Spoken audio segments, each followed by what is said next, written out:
Now I hope this isn't too little too late, but I'm back to finally fixing the last 2 seasons of Game of Thrones.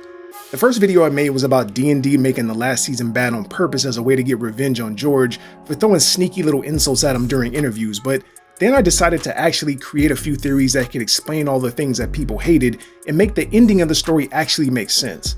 I started with Littlefinger as Azor Ahai, and I explained how his actions and death were a necessary part of completing the prophecy. But now I'm going to really get into explaining some of the more problematic things in the last 2 seasons by exploring Arya and the Faceless Men and their role in killing the Night King. Game of Thrones has a very complex story with so many different interwoven plot lines and interactions. But even though there's around 500 different characters and 50 main characters, Arya has the 6th most screen time out of all of them. And because Arya was a main character that we spent so much time with, I feel like everyone understands exactly who she is. We know how she thinks, what she's afraid of, what motivates her, so when she popped back up in season 7 after she left Braavos, everyone immediately noticed something was different about her. Nothing about her made sense. Her personality was different, the way she spoke was different, and she somehow turned into a super ninja assassin in a few months when the last time we saw her she was average at best. You're average at best. Now we can blame this on bad writing or 3-inch thick Valyrian steel plot armor, but where most people see flaws, I see an opportunity to explore possibilities. The Arya we see in the last 2 seasons was a completely different character than the one we had been following for the first 6, but when you compare her attitude, personality, and expert skills to the waif, it's easy to see that Arya never left Braavos, because she was killed and her face was stolen by the waif. What? Now the first thing you're probably asking is, how did the waif know so many things about Arya's life? How does she know Hot Pie, Gendry, or Nymeria? Why would she waste her time killing the Freys? And why did she come to Westeros disguised as Arya in the first place? What is the Game of Faces? It's a game that teaches you how to lie and to recognize when other people are lying. Now this seems like a basic skill that you would need to know if you wanted to become a faceless man, but there's some extraordinary irony with believing a group of shape-shifting assassins that are masters of deception. On the surface, the Game of Faces is exactly what it appears to be. They ask Arya a question, and if she lies, she gets hit. But no one ever teaches her how to be better at it. So I started to wonder if the game was being played for a different reason. From the very beginning, it was obvious that Arya couldn't let go of her past, and even though Jaqen was able to get the coin she threw in the water and knew exactly where to find her in the alleys of Braavos, he somehow didn't see her hiding her sword after he told her to throw it away. The Game of Faces was never meant to teach Arya anything. It was a way for the waif to learn everything about Arya's life so she could eventually steal her identity. If the waif knows how to spot a lie, all she would have to do is play the game with Arya every day, and after a few months, she would basically know every person she's met, place she's been, and important detail about her life. Tell me about Arya Stark's family. And where are they now? Tell me about the Hound. The waif was the one really being trained here, and Arya was just being used as the final step in completing her training. Think about this. If Arya killed the waif, why would she come back to the House of Black and White to threaten Jaqen? She already knew that the waif was sent to kill her, so why wouldn't she think Jaqen would kill her on sight? Now the only way this scene makes sense is if the waif showed up fully immersed in her Arya disguise to let Jaqen know that he killed her. This is why Jaqen said, "Finally a girl is no one."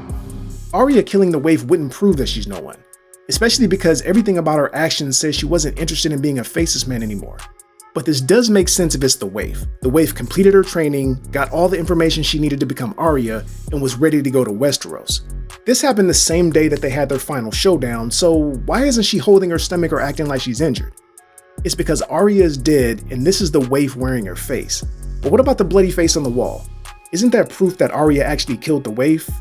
Well, not necessarily. The Faceless Men practice a religion we know almost nothing about, but if we examine everything we know from the books and the show, we know enough to understand the basic concepts of their religion. The Faceless Men worship the many-faced god, and the many-faced god is just an amalgamation of every religion's death deity.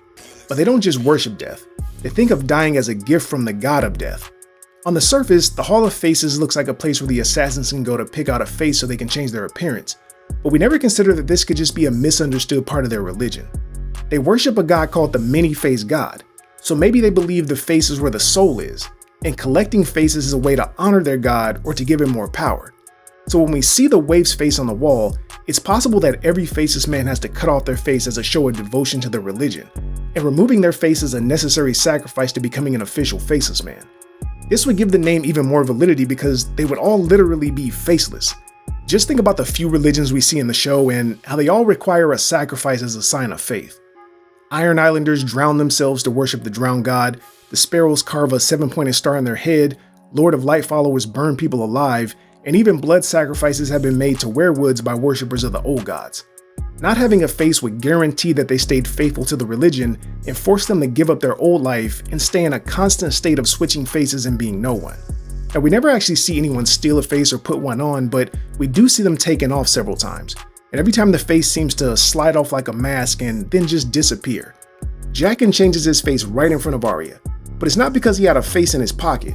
There's obviously some type of magic being used here, because Jaqen can not only change his face, skin color, and height, but he's able to switch bodies with the waif right in front of Arya. And right before Arya goes blind, she removes like 10 faces from a dead body she thought was Jaqen. This scene alone shows we should be skeptical of everything the Faceless Men say. They're literally assassins that worship death, and no one ever considers that they would be willing to do anything, no matter how bad it was, to complete one of their missions. Now, I know the question that's on everyone's mind is, if Arya was really the waif, then why would she care about killing Cersei in the phrase? Well, there's a very simple answer to this. One of the few things we know about the Faceless Men is they treat death and kill lists very seriously. Jaqen even broke character and referred to himself in first person when Arya put him on her list. Jaqen Hagar. This is no joking thing. I'm not joking. Man can go kill himself. Name me. Arya had a list of people she wanted dead, and because the Faceless Men take death so seriously, it makes sense that any Faceless Man would be obligated to kill anyone the person they're pretending to be was planning on killing. Because if they didn't kill the person with the list, those people would have died. That means that they're now responsible for killing those people because their god is owed those deaths. If Arya was going to kill the phrase, and the waif killed Arya, then the waif would be cheating the many-faced god out of the lives Arya was going to give him. That's why the waif was so interested in Arya's kill list. She knew she would have to kill those people after she took her face. Who else was on Arya Stark's funny little list? Lizzie Lannister, Gregor Clegane, Walder Frey. That's a short list. That can't be everyone you want to kill. If the purpose of her training is to teach her how to become no one, then why are they spending so much time talking about her past? At this point, Arya is blind, so she's been training for a pretty long time there. So there's only one reason why the waif will be asking about her family in her kill list. This also explains why she went to King's Landing after the Night King was dead. She knew she still had to kill Cersei in the mountain, but when she got there, she realized that Sandor would kill the mountain and Dany would most likely kill Cersei, so she just stuck around to confirm the kills. I think Arya killing the Night King was the breaking point for most fans.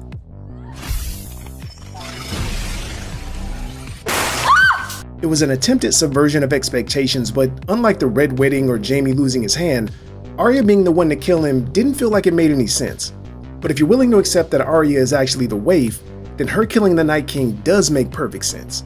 The reason she needed Arya's face was because she needed to have access to the Valyrian steel dagger, and she needed to be able to move around the main characters without being noticed. When Arya goes to the House of Black and White, she sees statues of gods from every religion, because the Faceless Men believe that their god is a part of every religion. So no matter what everyone thinks they're worshipping, they're actually worshipping the many-faced god. This is why he's represented as a collection of all the other gods in the shape of a skull. And because they believe their god is a part of every religion, it would make sense that they would be willing to use the powers and benefits from every religion too. Why wouldn't they be willing to use the fire to see visions like Melisandre, or access the weirwood net like Bran, or even use the skills of the warlocks if they were useful? Now, I'm not saying Jaqen specifically can do this, but other Faceless Men could use these powers and then pass on the information to other members. And because the Faceless Men are open to using all forms of magic and abilities, this is a perfect opportunity to be taken advantage of by someone like Bran. This will make so much more sense in the next video when I talk about the Night King, but I personally think almost everything magical is just Bran using his powers. Bran and the Night King have basically the same powers, but the Night King is just more powerful and he has more experience using the skills. Whites are basically just the Night King warging into dead bodies and controlling them, the same way Bran can control Hodor and the Ravens. The Night King was controlling the Whites like puppets, but it's possible that he could just bring them back to life and not control them. And this is what I think Bran is doing with Jon and Beric. He's warging into their dead bodies just to bring them back to life, but he's letting them keep control of their own bodies. Bran's also able to communicate with the past through the weirwood trees, so it's possible that he could communicate with the present through dreams or fire visions. And if he's able to interact with the past, the entire idea of the present starts to become questionable. The entire story we're seeing could be the past, and a much older Bran is somewhere in the future trying to move around pieces and change things. It's also possible that future Bran warged into himself from the past just like he did with Hodor, and this is why he acts the way he does now. Bran could easily pretend like he's the many-faced god and convince the Faceless Men to kill the Night King because he's bringing people back to life and stealing deaths from him. Now he could do this directly or through a prophecy, and he could specifically tell them that they have to kill the Night King by using Arya's face. There's been a lot of discussion about the scene with the White Horse and what it all means, especially because Arya leaves King's Landing riding the horse, only to show back up in the next episode like it never happened. So what does this scene really mean? Well, we can look at it from two different perspectives, one being psychological and the other being supernatural. Biblically, the pale horse represents death, and even though the Bible doesn't exist in Westeros, the fact that a visual representation of death visits someone who worships death can't be a coincidence. I think this entire scene is only happening in our mind, and from a psychological side, this is the waif having a moment of self-doubt about the path in life she's chosen. We forget that Faceless Men are still humans. They have emotions, fears, and doubts, and it would take time for them to become emotionally numb enough to suppress their human nature. This is the waif's first mission, so she's still gonna have moments of weakness. She just escaped death twice in a matter of minutes, and she's at a crossroads, deciding whether she wants to give up being a Faceless Man, or if she wants to ride the pale horse and fully embrace death. The supernatural side of this could be that the horse is literally the many-faced god. Now I'll explain this concept more in this video, where I'm gonna take the path of exploring if the gods are in fact real, and the real war is them using everyone as a proxy in a battle for dominance.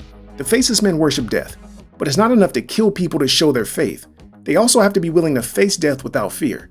So because the waif just faced death, and she's still devoted to the religion, this is literally the many-faced god showing up to reassure her and acknowledge her personal growth. No matter what side we choose, this scene is most likely only happening in her mind, and her riding the pale horse was her choosing to embrace death.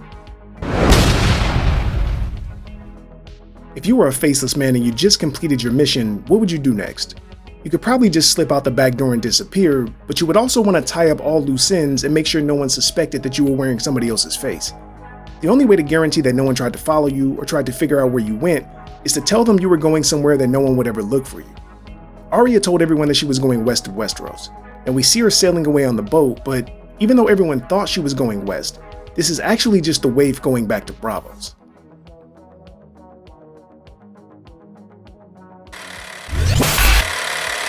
Now I decided to add this part at the last minute because I knew someone would mention some of these things, and instead of going back and forth in the comments, I feel like it's better to be thorough and just address these issues here. Now I honestly believe that Arya is the waif, even if D&D denies it, because there's way too many things about her in the last 2 seasons that just don't make sense. Now I would imagine she left Braavos immediately after she went to see Jaqen, so there's no way she got this much better at fighting and being a Faceless Man during the week she was on a boat ride across the Narrow Sea. Arya always had a feisty, tomboyish personality, and she was always quick to show her emotions, but in season 7, she suddenly had a stiff, measured demeanor and a monotone speech delivery just like the waif. Arya was never an official Faceless Man, and she openly quit her training and her association with him when she left, so why would she act like one of them instead of acting like her normal self? Now there were moments when she would kind of act like Arya, but every interaction felt like she was meeting the person for the first time. She treated Hot Pie like he was some creep at the club trying to get her number at first. She didn't know that the Hound fought for her, even though it was the last thing he did before she left for Braavos. When was the last time you fought for anyone but yourself? I fought for you, didn't I? And even when she saw Nymeria and her wolf pack, the dire wolf was cautious, like she knew something about Arya wasn't right. Her attitude towards Sansa was also kind of strange in the beginning. She never actually hated Sansa, but the waif would only know what Arya said about her and not how she actually felt. That's why she was confrontational at first, but when she finally learned that they didn't have a bad relationship, she started treating her differently. The waif started out with a default Faceless Man personality, but she gradually started to act more like Arya once she figured out how everyone expected her to act. Now I know this idea has been floating around for a few years, and back during season 7, I was really convinced that Arya was really the waif when she came back to Westeros, and then I got online and saw that a lot of other people had the same idea as me too, but they also said it couldn't be true because of things like the bloody face on the wall or asking why would the waif kill the Freys, but I knew those things could be easily explained because there were too many things that we didn't have answers to regarding the Faceless Men. Now I know it might not seem like it now, but Arya being the waif is a really important part of the next few videos, and I am going to explore the Faceless Men a little bit more in the next video too, but I'm guaranteeing that season 8 will make perfect sense after you hear my explanation.